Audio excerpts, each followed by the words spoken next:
Guys, there's no amount of money that could make an FXR handle like this. This is literally, it's a super bike, but with a standard riding position, and then it's low to the ground, and also has great turning radius. So this thing is just ultra impressive. Brakes, ridiculous. And obviously, you know, it's got the wheel set from the super bike from Buell, the Hammerhead and the SX. So it's got a ton of meat, and I was just super impressed. It doesn't ride anything like how it looks. Just throw out anything, whatever you think it's going to feel like jumping on it. Just throw that right out the window. This is a sport bike in disguise as a cruiser. Just ridiculous. It's really hard to put into words. In this 1190 motor, the torque curve is just chef's kiss. You don't have to rev it up. It's making peak power at 10.5.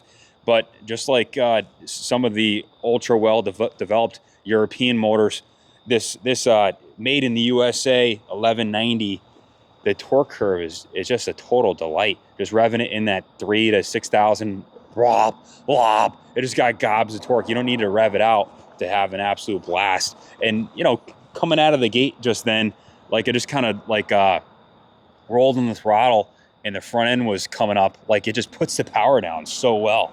Like I don't know, man. This is the first time I've ridden the Super Cruiser. This is version 2. Prototype bike.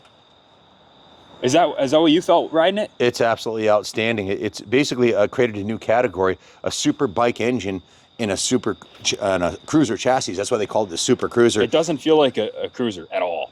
This engine's electronically governed down to the maximum limit. What is it? Either 183 or 186 miles per hour. I think it is. And it was designed to race on Daytona and all the big tracks. And in fact, that engine won every round of the AMA Hill Climb Series in Logan Sapala's Buell Hill Climber. They're using this engine in drag racing. And in fact, the fairing on the Hammerhead, the one right to the right of it, a lot of the NHRA drag racers are using that fairing because it has the lowest coefficient of drag of any of the super bikes. Why? Well, it's a V-twin engine. It's the fastest production V-twin ever made in America by a long shot. Nothing Harley or Indian or any of the other manufacturers have made has ever come close. This is the Vincent Black Shadow for 2024 right here. So Buell's trailblazing, man. Yeah, there's no doubt about it. Check this out. This is our latest allocation for 2024 Buell Hammerheads. This is what they call it, Grabber Orange. When I first laid eyes on it, I was like, oh my God, it's Bumblebee. You know, I thought of like Transformers things. It comes off as more of a yellow in some lights, but yeah, this is the Hugger Buell Orange. There you go. That's what it's called.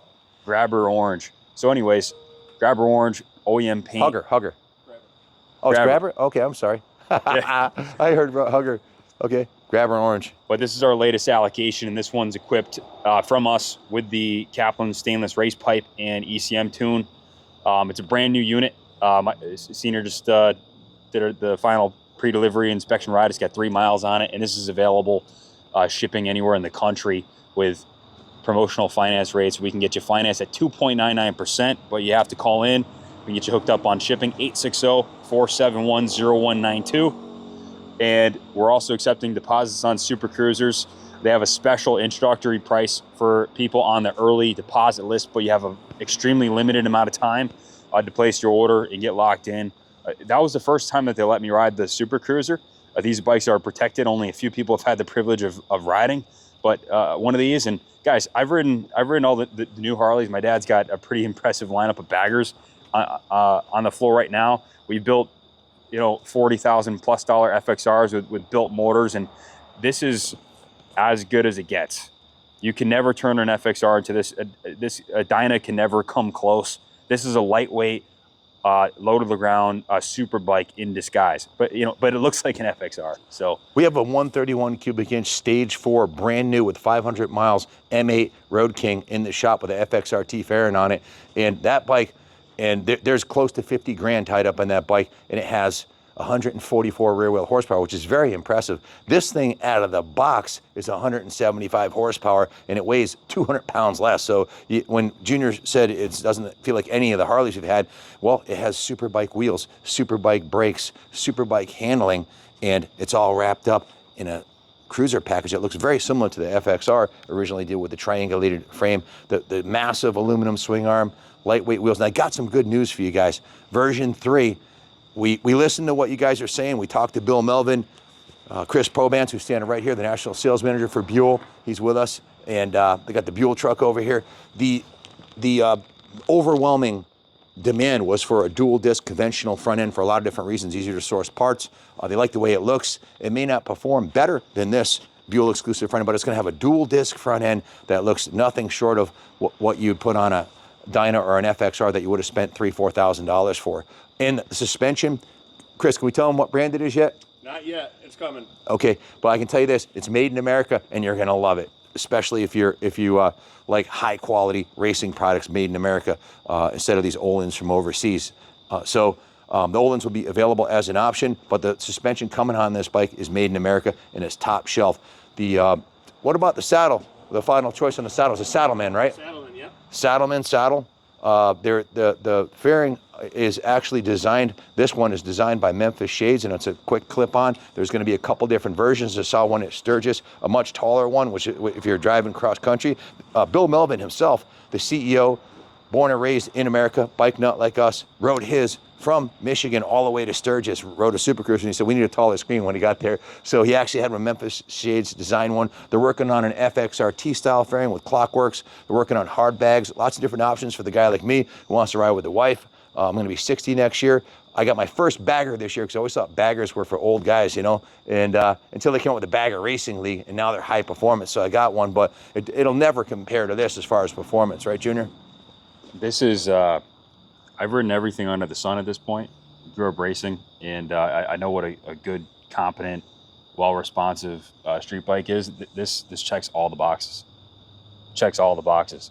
And if you're a guy that, again, we're beating the drum hard, but guys, you can't make an old FXR. If you want that style, this is it.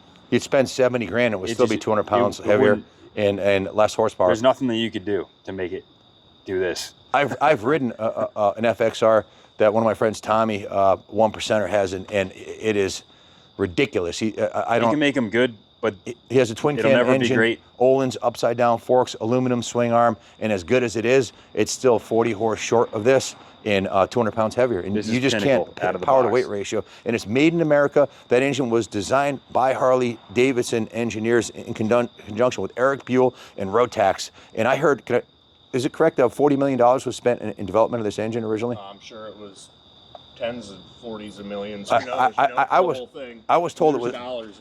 Yeah, like I was told $40 million in development of this engine, and it's top shelf design for super bike racing. So put it in a cruiser package, and it's absolute. It's a whole nother category in performance. And the pipe that's on this, most people aren't going to run the stock pipe. We'll have a stain. There's a couple. Dean Adams makes one. We are making one in-house here. I've been talking to Thunderheader. They said as soon as they get a prototype, they're going to do a Thunderheader for it.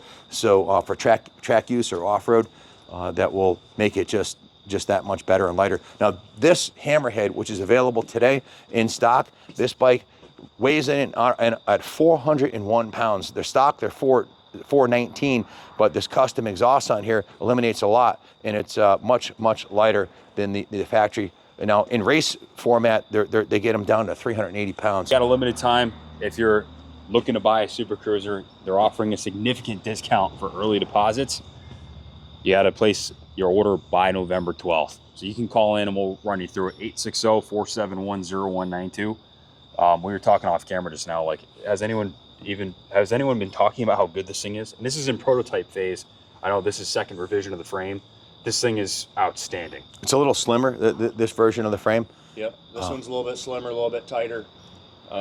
Made a few mods just due to the fact that, we got some customer feedback, and that's what part of the prototypes are for. The fuel tank too has different lines. If you look closely, Bill made this tank a little sexier, and he was also working with the designers on making this frame swoop up a little bit right here. So he's working on it. He wants this thing to be the most sexy super bike in a cruiser package you've ever seen, which it'll be not only the first, but it's a whole new sets a new standard that the manufacturers are going to have to step up to. And it's made in America by Americans, handmade in Grand Rapids, Michigan, hand assembled.